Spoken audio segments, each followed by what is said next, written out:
In Path of Exile, it's a common thought that Energy Shield is a late game setup and that you should just build a bunch of life while you're leveling up. But what if some idiot decided he wanted to have one life super early in the game, level 16 to be exact, and try to beat it using only Energy Shield? It's me, I'm that idiot. In this run, I'll be grabbing Chaos Inoculation super early in the game and getting really into gardening in order to see if going organic will really save Rayclast and my life. Oh yeah, and I'll be doing this on hardcore mode, which means that if I die, I'm legit dead and the run is over. The only reason I'm even considering this asinine feat is because Harvest League brought deterministic crafting, meaning I can potentially craft up gear as I go that's good enough to not immediately get pounded into the ground by every crab, skeleton, and strangely sexy nightmare monster in existence. Oh yeah, did I mention I'm going solo self-found as well? So no leveling gear for me, no fancy uniques unless I find them, and it's all self-crafted, baby. So subscribe and hit the bell so you don't miss future episodes, and get a beer because I'm almost certainly gonna die.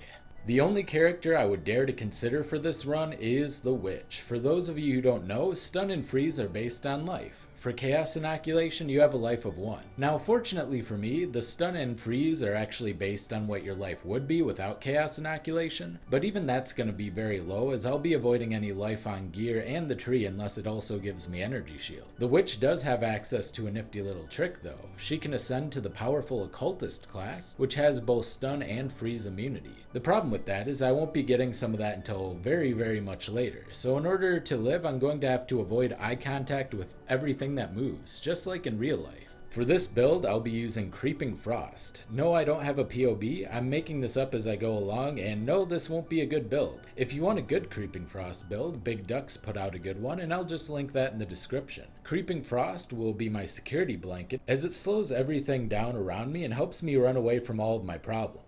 I'll also be scaling Chill Effect so that my cowardice is at maximum efficiency. First, I log in and create my character. I name it after my personal hero and ex-hardcore gamer, Hearthstone legend Kripparrian. Somehow No Life Rip wasn't taken, and so now I get to roleplay as an orange juice obsessed vegan. The first thing I did was throw my life flasks on the ground, because watching too many talk show television doctors has convinced me that drinking any amount of red Kool-Aid would immediately give me diabetes and destroy my perfect little witch body. The first part of the game is nothing too exciting. I want to get to farming, but the seeds I need are the last ones you unlock, but I do manage to pick up a nice little belt with some ES and resists. I'm going with Freeze Pulse until I get Creeping Frost because it's on theme and easy. I'm also using Frost Bomb and Frost Blink to clear packs, as I'll need Frost Bomb later and it's way faster. By time it's time to hunt down a giant crab, the most grievous of crimes as crabs are great, my Energy Shield has matched my base life. I'm decked out in vendor trash in order to cover every inch of my frail, brittle body.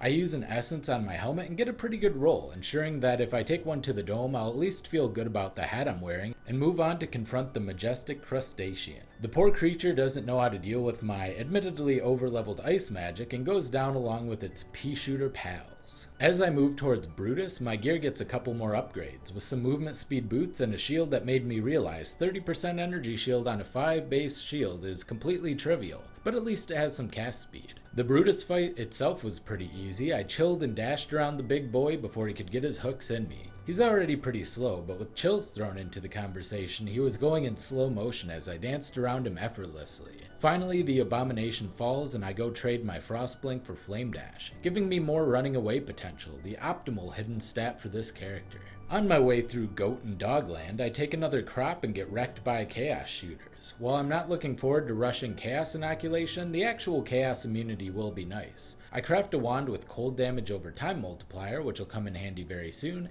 and head on my way. I rush through Spooky Ghost Beach straight into the Cavern of Wrath in order to get my Creeping Frost. I link it up with lesser multiple projectiles and Arcane Surge. LMP's less damage doesn't actually affect the damage over time effect, so it's basically just more AoE coverage. As I moved ever closer to Chaos Inoculation, I decided to path by Essence Surge, as quicker start of ES recovery is going to be essential if I'm going to have any chance of survival. I killed a dead guy to get a book, but don't worry, he'll be fine. And finally I made my way to the Act 1 boss Merveil. I was deeply terrified of getting frozen to death in this fight, so I went ahead and bought a sapphire ring and crafted another. This maxed out my winter gear, so Merveil wouldn't be too much of a problem. Even with maxed cold resist, the fight was long due to low DPS and no investment in damage on the tree. But in the end, I showed the squid lady who was the real Ice Queen and got through Act 1 alive. In Act 2, there was one particular fight I was really worried about, Weaver. This fight was going to be in an enclosed space and dealt plenty of physical damage. Since I have such a low life, being stunned to death was a real possibility. Added along with the fact that there are a million constantly spawning spiders in such a small space, I knew I'd have trouble getting my energy shield regen back online. So I had some prep to do. After getting the Crossroads waypoint, I headed west to get my skill point quest. Along the way I leveled up and finally got Chaos Inoculation at level 16. I immediately started going for Essence Surge, knowing I'd need it for the Weaver fight and pretty much everything else, to be honest. So there I was, going through the Western Forest with 1 life and 234 ES. I wasn't feeling very good about it, but the chilling ground made it so things rarely even got to me. After getting the skill point, I had a new plan. I was going to grind up to level 18 while also farming a lot of harvest. Luckily, there was a decent place to do both of these. This was Chamber of Sins level 1. While not being as good as the quarry, it's actually quite a nice little farm. The portal is in the center and you can do a little loop around and pretty much see where the seeds are. I also now have access to the blue seeds, which have the defense crafts on them, making my gearing much faster. This is even further modified with new item bases and higher tier mods rolling on item level 18 for energy shield. To get these, I simply hit level 18 and buy gear from the vendor. After a solid 35 minutes farming session, I upped my measly 234 ES to 479, literally doubling it and hopefully ready for the Weaver. Now, even with the boosted DPS from being over leveled along with my over double energy shield, I still have a rough time. At one point I dropped to 150 ES, but in the end I freeze all the spiders to death like a sadistic child who will end up on a true crime documentary and walk away with my brush clearing spike. I realize I forget to kill Fidelitas, who is not that much of a threat at this point compared to Weaver, so I do that in order to get the gem as well. I also get Cold Snap, which I should have done before Weaver as it increases my DPS by quite a lot. Oops. Next, I head off to kill every bandit, because everything that lives is a threat to me, and I'm really skill point hungry at the moment. They're pretty much pushovers with the exception of Oak, who can sometimes leap slam on me often enough to delay my energy shield recharge. I now have my Creeping Frost linked with Controlled Destruction, and move Arcane Surge to my Flame Dash. I collect my skill points and head on towards the end of the act. I'm finally picking up some damage at this point, heading into Fingers of Frost for more damage and chill effect. The Vol Oversoul fight was going pretty well for the most part until I got lasered 3 times in a row, dropping me down to a cheek-clenchingly low 36 energy shield right at the end.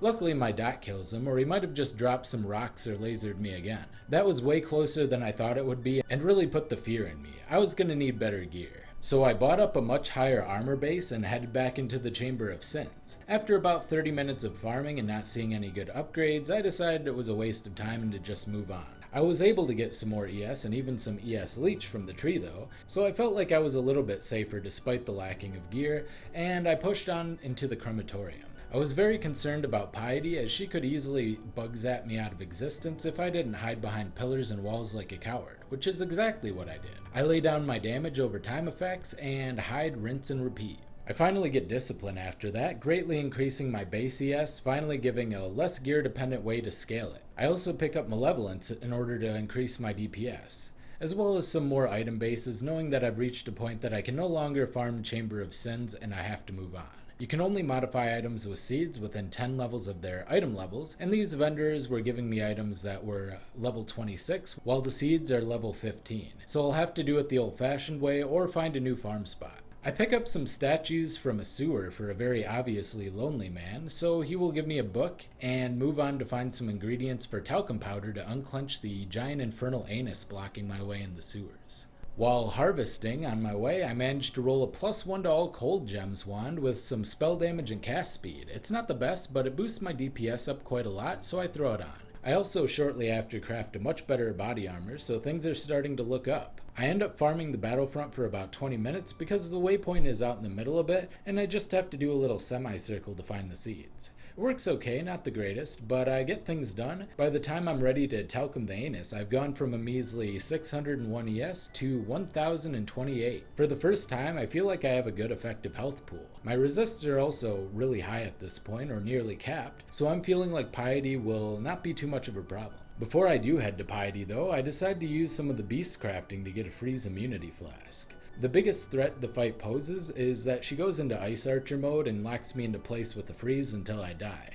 Once I have that, I make my way past the previously mentioned strangely sexy nightmare monsters and up to Piety. The fight is actually very easy because of my extreme chills and the ability to do damage while hiding behind things. I can even face tank or fire form at this point. It also helps that I'm very over leveled, as are my gems. Now I'm almost ready for Dominus, but first I have to take a detour to the library. In exchange for some missing pages, I get access to a bunch of useful skill gems: Second Wind, Hypothermia, and Efficacy. But before making it there, I get some extreme lag and have to log out. I didn't mention this before, but I'm not using a logout macro. This is considered essential for hardcore players, but I thought that it would make cheesing certain bosses too easy and decided against it. Not that I won't use cheese, but at least I'll do it the hard way.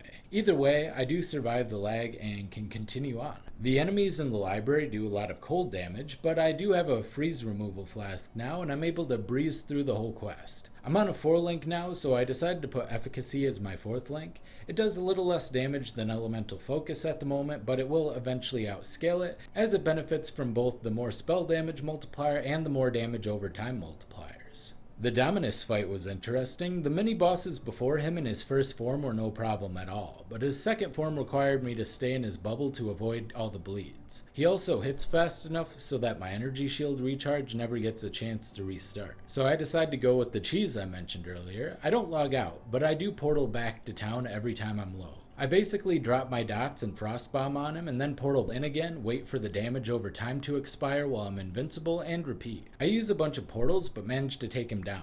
This was probably the boss I was most afraid of in the first half of the game, and I don't think I could have won by conventional means, even with a bleed removal flask, which I actually had. With Act 3 complete, it's time to get my Ascendancy. The first lab is very easy and it's not really a threat, as I'm a couple of levels over it, and pretty well geared at this point. Izaro is already fairly slow, and with the chills put onto the mix, he poses very little threat. I do try to make sure he has as few buffs as possible as I clear his first 2 fights, just to minimize the risk of getting one shot. He actually hits me during the second fight for about half of my ES, which is pretty scary, so I am a little more careful going forward. The last fight is a total breeze, and I show Izaro who is truly worthy of Monarchy as I ascend. I pick up Vile Bastion, and I'm now stun immune, which is one of the biggest concerns for the run. In Act 4, I get Desheret's banner, run through the mines, and save a spirit for another skill point. If it seems like I'm breezing through this part, I am. The first part of Act 4 was extremely quick and easy. I'm actually quite strong at this stage and feeling confident, something that should probably be checked before I get wrecked. I move up through Calm's Dream, having 75% fire resist. This is also pretty easy. The Calm fight itself can be a bit hard for this, as I have to make sure to stay out of all the persistent damage so my ES can recharge, but outside of that he goes down without much of a fight. Around this time I decide I'm going to invest in some block and spell block. This will make it easier to hit my recharge during fights. I was much more worried about Duresso. He had a lot of physical damage as well as field hazards that do physical damage over time. While I can't be stunned anymore, I still have nearly no physical damage reduction outside of a Chaos Golem I picked up pretty much just for this. There were actually quite a few scary moments in the fight where it was difficult to escape his damage, but I managed to topple the King of Swords as well. The final Piety battle wasn't too bad. I just avoid her swirling blood laser of death and wait for my dots to do their work. The only one of the trio I was slightly worried about was Dwayne, and she really didn't pose too much of an issue either. I was finally ready to battle Malachi. Malachi's slam and tentacle attacks can do a pretty high amount of damage, so I did have to be careful, but honestly the fight wasn't too bad. My damage at this point pushed him through the phases really quickly, which made the fight less dangerous. He did get a few good hits on me over the course though, and with Malachi's organs all over the floor, that was pretty much all of Act 4. The Ascent actually had some really rough times in store. I ended up opening a strongbox with some very strong rare Wendigos that just nearly ended my life with their teleports. I stupidly went back to get revenge despite the fact that they had demonstrated the ability to shred through my ES, but luckily I killed them. Honestly, that was one of the dumber moves so far in the run. Act 5 had some really rough times in store. The Innocence fight was something I had particularly been dreading because it and Act 8 Dwayne were probably the 2 story bosses that have killed my characters the most by far. I know I was going to have to do some heavy training, and I also knew that new tiers of ES would be appearing around level 44.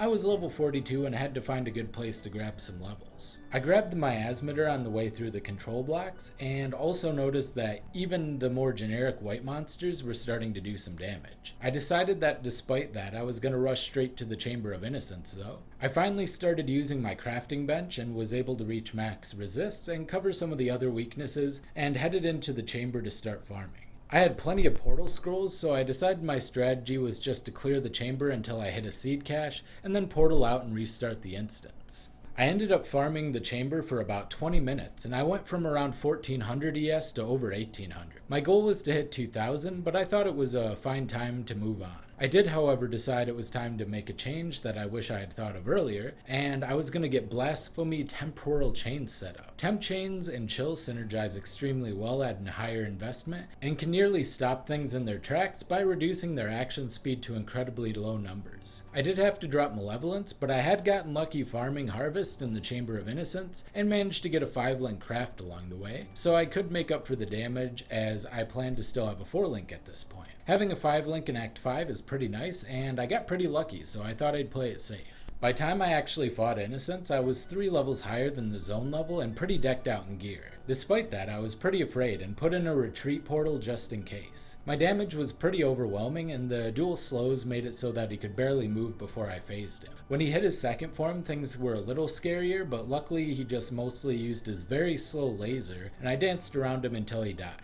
There was only one more challenge to go, arguably easier than Innocence, and that was Kitava. I did go to the reliquary before to get the last skill point, as I wanted to be as prepared as possible, and with that I was done. Kitava is very slow and I can slow him further, so I felt like I was as ready as I could be. So off to the ossuary, I went to get his little sign so I could summon him, and then through the cathedral rooftop. I finally got a taste of my own medicine, being temp chained by the mobs here, slowing me down. But not many of these creatures were anything to worry about, and I made it to the boss. Kitava does a ton of physical damage, so I brought out my trusty Chaos Golem, but I did take a brutal hit, dropping me all the way down to 500 ES. The recharge rate was good and the attacks were coming slow though, so I was able to recover. I'd like to say that after that I never got hit again, but sadly, even while slowed, he managed to get another good one in on me. But with that, Kitava was dead and the first half of my journey was complete. I was going to do the entire run through in a single video, but I didn't want to make it an hour-long video, so I'm ending it here. I haven't finished filming the second part yet, so I have no idea if I'm going to succeed, and where, or if I'm going to die. Go ahead and place your bets in the comment section below as to where I'll go down, and if I'll beat the game. If you want to help support the channel, you can check out my Patreon in the description below, or become a channel member by hitting the join button below. You can also join my Discord using the link in the description to talk about PoE or just chill with other gamers to hang out there. I hope you enjoyed this video. The next part should be out soon. This has been Ryan from Behind Eyes Gaming, and I will see you next time. Bye!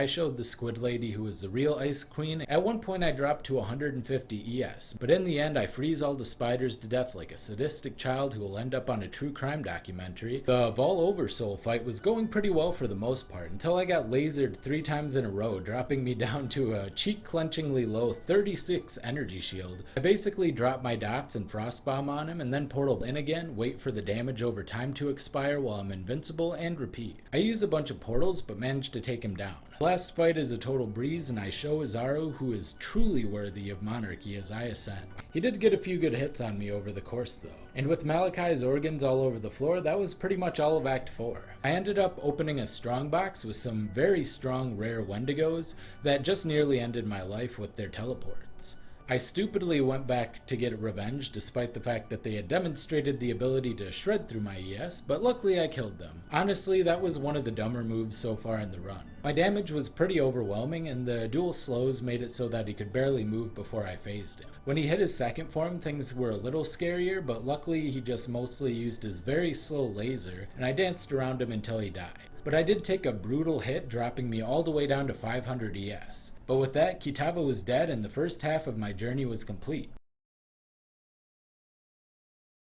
Hello Exiles, this is Ryan from Behind Eyes Gaming, and welcome to the continuation of my solo self-found hardcore CI from level 16 challenge, so 1 life challenge. If you're new to the channel and you want to see future Path of Exile content, don't forget to subscribe and hit the bell icon to be notified of those future videos. And now let's get into the good stuff. In the beginning of Act 6, I'm pretty much maxed out in everything except for my fire resist, so I go ahead and use my bench crafting to max out my fire resist, and that'll pretty much cover me as long as I keep up on the resists for the rest of part 2. I clear out Twilight Strand for the most part. I actually forget to complete the quest, but I do end up clearing out most of it, and it doesn't actually matter because I don't end up needing any additional skill gems anyway. But I do get a lot of armor scraps, which are pretty much worth more than gold at this point. I get them out of a strong box. I need like 1 trillion of these throughout the run, so it's really nice to have as many of these as possible. In order to farm up better gear, I decide Tidal Island is actually the way to go. Tidal Island's a nice little circular area and you can run it very quickly. It's not the fastest in the entire run. You'll see a much faster run to farm up some ES, and you probably know what I'm talking about already, but you'll see that later on. And you can go ahead and farm Tidal Island though if you're having trouble in the beginning of part 2, and I do so, and I end up getting a really nice helmet that has 168 ES, which in Act 6 is an incredible amount of energy shield. So I get some other maybe less impactful upgrades as well, but I go straight from 1800 ES to about 2300, and then I end up fighting Tukohama, who ends up being incredibly easy. I can just lay down my dots on top of the totems when they come. He's slowed, he isn't really much of a threat. The only thing I really have to worry about potentially is the totem, but that ends up being not an issue at all. I have to do is run in a circle, so very easy fight. I do delve a bit to increase sulfite in case I need to delve later, and I head up to fight Brutus Tutus. Chevron has fled and Brutus Tutus is dead. The one time Brutus hit me, it did hurt though pretty bad, so I am a little bit scared. But for the most part, it was a pretty quick, pretty easy fight. He's pretty slow. We have double the slows. We have temp chains, and we also have our chills. For once, I decide not to skip the skill point quests since I am res capped and super over leveled. So I do go down to fight both the fire goat, who ends up being not very much of a problem. You just have to kind of not stand in the molten pools, which is easy enough, and I do a lot of damage for this level anyway. And then also the puppet mistress. I go fight that, and the puppet mistress is not too bad, does a lot of chaos damage. I'm immune to chaos damage, so it ends up being quite the easy fight. And I end up getting insightfulness for the ES and mana, kind of capping those out a little bit since I get a little bit of extra ES from my mana as well. I made my way up through the Brine King's Reef only to discover that Nessa's cries for help were in fact just a way to manipulate me into a threesome. This is something that I would normally be down with if one of the members wasn't a giant crab god, and if I wasn't currently on a warpath against all deities. So I decide to go ahead and blue ball Salgoth and freeze him to death. So basically double blue balls, a hellish fate if I've ever heard of one, and I move on to Act 7. In Act 7, I head straight to the crossroads, as you do, and head down to the crypts. I pick up the Ascendancy trial while I'm there, of course, and also I pick up the map. I go ahead and take the map back up to the crossroads and head north this time into the Chamber of Sins. Silk was acting a bit suspect, and after Nessa's betrayal, I'm onto him. Everybody in Rayclast is thirsting for some god action, so I go ahead and take the map and get isekai'd to a land of scorpions and people with spikes for arms, and I face down Malagaro once again. He was actually quite tougher than I expected. He actually does a pretty substantial amount of physical damage, and I don't have that much physical damage mitigation, but I did end up getting the Black Venom and was able to progress from there. Next, I went on to Groose to teach him to treat his customers with respect, or they may come back later to destroy the despotic warband he put together in the apocalypse caused by the returning of elder gods. I mean, would it have killed him to be nicer, or at least not spit on me? Anyway, he's dead now, and his dogs are as well, which I feel quite a bit more sorry for if I'm gonna be completely honest. They didn't spit on me, they didn't do anything wrong, they were just some nice doggos protecting their masters. But you gotta do what you gotta do, and I took down Groost. He won't spit on any more exiles from here on out. I go off to the northern forest and collect some fireflies and kill a horned bear in the Dread Thicket. I don't know why I'm doing either of these things, but they get me where I need to go, so I guess it's irrelevant. Maybe I should look into the lore a little bit more, but apparently the fireflies do something, and a horned bear, I guess, is a god. Bad? Yeah. At this stage I'm feeling pretty fine-tuned, and honestly I'm kind of wondering when this stopped being a challenge, probably somewhere in Act 4. I get lost in Ball City just like I always did before I found out from Reddit recently that the way is always to the upper left of the entrance. So thank you for that, Reddit, and if you didn't know that, there you go, a little bit more information from this run through. On the way to kill the giant spider that Silk wants to get down and dirty with, I managed to craft an upgrade to my body armor that was also a 5-link. 5 links are just super easy to get this league, so there was never really a shortage of them, just a matter of getting good ES on there. By the time I do get to the aforementioned spider, I'm rocking about 3300 ES, which is pretty solid for this stage. Arakali falls with little danger or effort, and at this point I feel like only my own hubris could kill me. Act 8 is always interesting. It's when I generally get the second Ascendancy, and it's a major gear check in some points. Azara was so incredibly easy it was hard to believe, but honestly, second Ascendancy is usually quite easy as most builds have come into their own at this point. I was kind of worried about the traps, but I didn't put myself in too much danger there, just had to be a little bit careful and take it slow. Next was Duedre. Honestly, one of the scarier bosses if you don't play it right or if you have a bad build. Yes, you can avoid her curse stacks, and it's not that hard, but sometimes you accidentally get stacked and have to reset the fight using the bell. The longer the battle goes on, the harder it can become too, but luckily I was extremely over-prepared for this, and all of my paranoid prepping earlier really paid off. So on reaching Duedre, I had basically Mathel in the endgame levels of EHP and took her out without any curses touching me, so it was quite easy.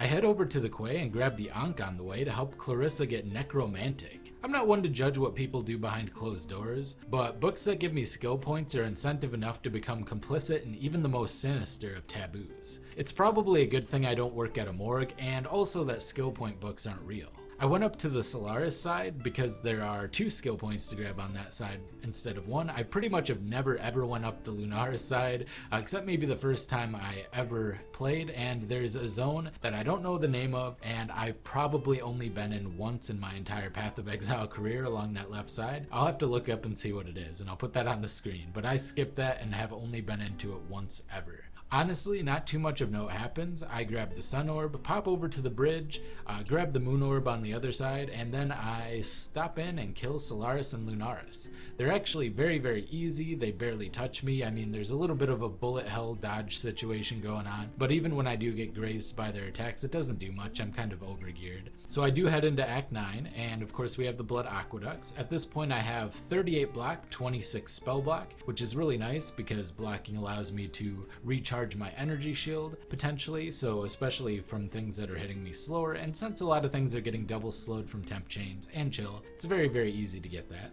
I still do need to work on some ES, and this is the perfect act to do it in. I actually don't farm Blood Aqueduct at all for once, as I'm already over leveled, and there's a much better farming spot in this act, which I alluded to earlier.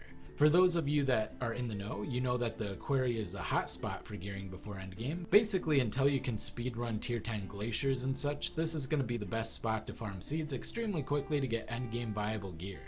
The seeds here are level 63, which means you can craft on items up to item level 73, and pretty much all of the item bases, as well as most of the mods up to tier 2 or 3, which is good enough to get you into the endgame very, very easily. So I just rush past everything and start farming the quarry. I end up doing this for quite a while, but not as long as I'm expecting to do it, to be honest. It turns out you can churn out so many crafts so quickly here that getting everything pretty close to where I wanted only took about an hour. Yeah, I could have farmed for many hours and got 6k plus ES, but honestly, I didn't think that would be necessary. So after going from around 3.7k ES to about 4.5k, I decided it was good enough to beat the game, including my block, and I was gonna move on.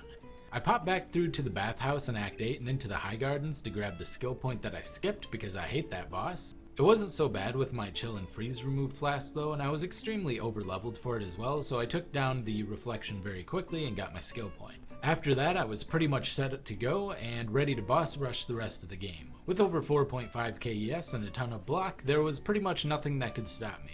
I took down the Scorpion Shakira, and then the Basilisk as well. General Adis, who I was actually kind of worried about because he did actually kill my last hardcore character, actually posed no problem. I just needed to not stand in the shock and kind of keep my distance from him. When it came to the Unholy Trinity, I was genuinely afraid of Duedre once again, and once again it turned out to be for no good reason. I took out her curse towers very quickly and slowed her to the point of not being much of a threat and not being able to do much of anything. On the way to Malagaro, I could have potentially died if I stood in the blade vortexes for a very long time, but outside of that, not much to talk about either, and Chevron did the least of them all. Chevron was incredibly easy. That being said, combined they actually turned out to be quite a threat, or at least their ads did. I got chunked down at one point to 1.6 KES by the little scorpion dudes they summon, and honestly, if I didn't kill them as fast as I did, I genuinely could have died because of my boomer reaction speed. I did manage to take the Trinity down and make it to Act 10 though, and we're finally in the home stretch. Act 10 started off with me fighting some cultists, which was a bit of a letdown after pummeling god after god, but what are you gonna do? I actually decided against doing Merciless Lab here because I think I'm more likely to die from Izaro than Kitava at this point, and I don't want to lose the challenge so close to the end. I head through the Torched Courts and into the Desecrated Chambers, basically the last stop if I needed to farm anymore, but I don't think I did at this point, so I pop through and kill Avarius. Honestly, he was kind of a pain and it took quite some time to kill. He did decent damage when he did actually connect, and was a little bit slow, but we got through there with no problems really. The horns are removed when I get the staff, and I make my final trek towards my end goal. I'm ready at about 4.9 KES and a nice chunk of block and spell block, at least defensively. I think I certainly have what it takes. My gems are also slightly overleveled as compared to if I was running through, so damage doesn't seem to be much of a problem either, particularly with my 5-link. I head into the Kitava fight in high spirits and almost immediately get taken back down to earth. Yes, Kitava is very capable of still killing me if I'm not careful, and does a very substantial amount of damage to me several times over the course of the fight. While my damage is good, it's not overwhelming, and I actually have to portal back in fear and make sure I dodge all of his mechanics. I finally push him to his final heart phase, ended up taking down Kitava, but it didn't go nearly as smoothly as I had hoped for. With that done, I have done it. I beat Path of Exile with 1 life starting from level 16, Chaos Inoculation all the way through in solo self-found hardcore. What next? Well, I'll be streaming this character on my Twitch channel at some point in the near future, so if you want to see if I can get all the way to the end and beat Sirius, you can follow me on Twitch using the link in the description below. I hope you enjoyed this challenge. I may do more in the future. If you have any challenges that you think are possible but difficult and you want to see me attempt, let me know in the comment section below. Also, if you'd like to join my Discord and talk with fellow gamers, you can do so in the description below. This has been Ryan from Behind Eyes Gaming, and I will see you next time. Bye! Hello Exiles, this is Ryan from Behind Eyes Gaming, and well, my CI character, my challenge character, cultist, using Creeping Frost is dead. Unfortunately, it's died. I'm sitting here now in solo self-found standard league, so quite dead. Got to level 76, had a good time. Made a few mistakes, and I'll go over those, and I'll show you the rip here pretty soon, but I just wanted to talk about my first major experience doing solo self-found hardcore.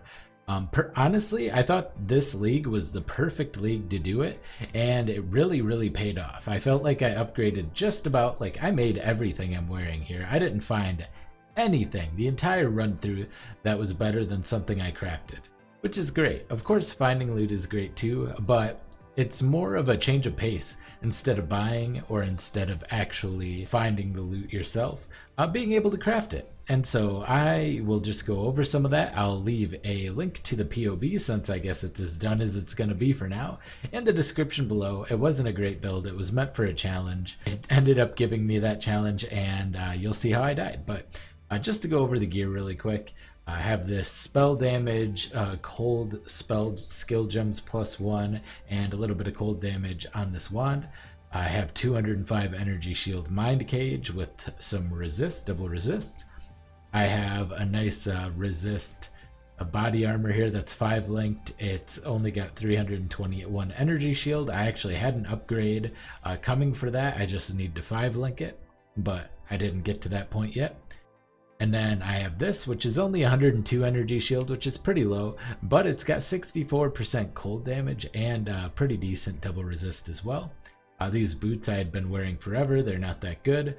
I did get a bated breath towards the end. I was pretty happy about that at the time, and yeah, it still worked out to be pretty decent, but you know, I didn't survive long enough to really make a lot of use of it. I have these gloves. They're 108 energy shield and some fire resist, so I guess that's okay. Nothing spectacular. My gloves, really bad. Bad resistances, okay amount of energy shield for this ring. And then this ring is once again okay energy shield. This one has better resistances at least. And then, well, this amulet is not doing a whole lot for me other than some all-resistant attributes. So, really not the best gear in the world. I ended up dying. Well, you'll see, I suppose. You'll see. But I had a lot of fun. I think I learned a lot from this. I'm going to be doing other challenges, so if you're interested in that, first of all, I'll be posting the abridged version on the YouTube, kind of a post-narrated thing, like I had done with the CI build before, although I'll also be live streaming these. So if you want to see the YouTube versions, go ahead and hit the subscribe button to see that and all the other future Path of Exile content that I put out. And if you want to check me out over on Twitch, I'm RyanBEG on Twitch, and you can follow me. And I will be streaming all of my future challenges and, of course, making compilations from those. So, yeah, if you want to see my next challenge, which will be a Cobra Lash Deadeye, because it's an underutilized class and an underutilized skill. So if you want to check that out, see it live, I'll be starting that probably right around the time that you're seeing this video, if you're seeing it within the first couple of hours of it being out. So, yeah, pop over, say hi. I'll really appreciate your company. And that's pretty much all I have to say, so I'll get into the highlights and then, of course, the rip clip at the end. Hope you enjoy. This has been Ryan from Behind Eyes Gaming, and I will see you next time. Bye!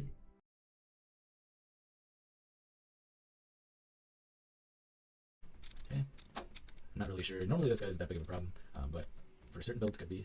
Yeah, we need to get the, or I need to get the ring craft that gives the faster start of energy shield recharge, which I believe, I'm not 100% sure, I think that might be a betrayal craft, or syndicate craft, we'll have to check. It might just be one that I can pick up, I'm not really sure, I don't remember, but either way, I would like to have that. Oof, okay, well, that hurt. So even with 5k ES, things still hurt, still have to be careful. You know, every skill point's really gonna go a decent way, and every little upgrade is as well. I don't have any, you know, truly endgame crafting things yet, of course, that'll be quite a while before I get that going, but later maps. I don't even have a top-end base item now at the moment. There you go. It might just be the best thing because that's what people are practiced at, but you know, there's a lot of other factors, especially in a trade league. Like sometimes you can get a build that will get to endgame and handle endgame like 90% as well as the meta thing, but it's going to be like 30% of the cost of the meta thing. So because it's a lot cheaper, it actually works out being better for most people because you know people aren't using the gear, and the gear is very cheap. So when you do get to endgame, like say it takes 3.5 hours to get to endgame on your Ball Lightning Miner, but it takes 4 hours to get it on some other character. Let's say Holy Flame Totem, just because we were talking about Holy Flame Totem earlier. Well, if the Holy Flame Totem's items are going to be substantially less in terms of their cost, it's going to end up being better because you're going to get higher grade items for cheaper and earlier on. So you're going to end up advancing more quickly that way. So that's kind of my thought process, is that you could potentially play a less powerful build, get just a better league start because you're playing an off meta build with cheaper items. But we'll see how Twitch goes. I was able to get affiliate in like 10 days the last time I tried. So I had another Twitch account, but I actually lost my phone that I had. So I couldn't do the 2-factor authentication, and I had a hard time reaching out to them to get it reset. So I just decided to try a new Twitch account. So this is new. So we'll see how long this one takes. You know, I was a little bit more. I advertised it a lot more, I guess, my transition, but we will, or my transition to Twitch last time than I did this time. So we'll see how it goes. But I like it, and I like being able to use the Streamlabs OBS as well. Okay, no exalts. Defense and lightning. Okay, cool. So first of all, the Ball Regalia, reforge for that 200. Oh, that's not bad, but it got the life roll. But if I could get the remove life roll and just craft flat ES onto that, that would be pretty solid. At least a good place to start. It's got, it's tier 4 and tier 6, but it's got a good fire resist roll. So we could probably turn that into like a 400 or so. Yeah, it's a little bit of an upgrade, so I'll go ahead and keep that. Mind Cage is next. Mind Cage, that's not great. Defense is more common. 149, that's also not great. Double resist, open prefix, 150, that's incredible. That's a great one. Okay, excellent. So I can craft percent ES onto this. Yeah, that's really nice. Feeling good. Yep. Okay. This is a this is a big problem. All of my syndicate encounters on stream are gonna be like this. It's gonna. Yeah, I want currency. Yeah, I was really worried when that happened.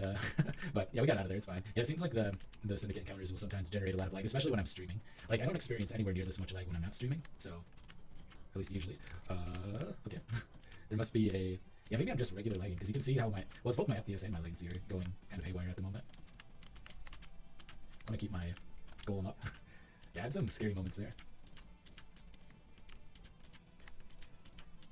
Alright. Just because I have a speed shrine doesn't mean I need to go overly fast. Doesn't mean I need to go commit Sudoku, as they say. Go commit die. I am fast, but I am not immortal. So my main skill, which was Vortex, would do more damage. Hey, I got a Heber Circle to craft onto. Unfortunately, this Mind Gauge is pretty good at the moment, so I think I'll just stick with that more than likely. Ooh, another bit of lag here. Oh yeah, I still have 2 more Syndicate encounters to do here. So yeah, Syndicate's just causing lag every time. Okay. Oh, I don't know why. I probably should have logged out there. Like, I should get in the practice of logging out whenever I can't control my character for any longer than like a split second.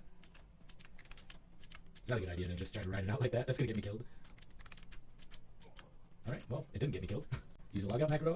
Nah, I'm not gonna do that. It's part of the challenge that I'm not using the logout macro. You know, I will log out, but only if I can do it at my own speed. I know it's arbitrary, but, you know.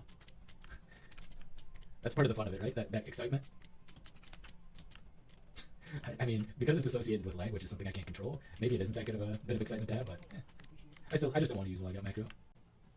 Yeah, there's certain setups you can do that are a little bit easier. Oof, okay. So yeah, there are certain like empowering towers, arc towers, like the meteor towers. Using things in certain combinations can make it a lot easier.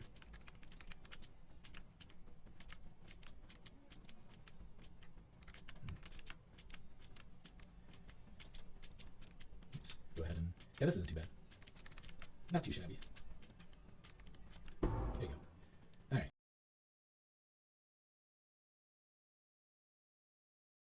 Okay. I like Bog. I like the tile set of Bog. I kind of like these, like, you know, darker maps a little bit. Oh, there you go. Got Baran. Perfect. You know, Baran's a little bit of a scary boy, but we'll see how we fare. Got a Metamorph on this one, too. Cool. Potential Catalyst. Got to be careful of this guy. He does a lot of physical damage. Ooh, all those drops, though. Well, oh, what killed me? Rip. Big rip. Well, that is a rip. So I guess I'll be starting a new hardcore character. I'll have a rip clip to go on, so that's pretty nice. I've never had a rip clip before because I don't really play hardcore.